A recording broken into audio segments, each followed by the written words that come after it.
Here is a remarkable phenomenon. The big and scattered McLaurin family of the Llano Estacado and West Texas will hold its 90th consecutive annual family reunion in Abilene, near where its first reunion occurred nearly a century ago.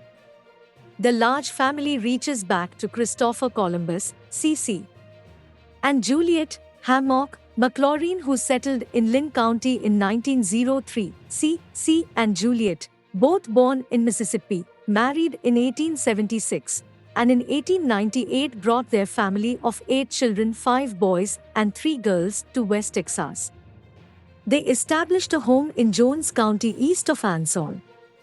In 1903, C.C., 47 years old, and Juliet, 42, homesteaded a piece of land near Tahoka.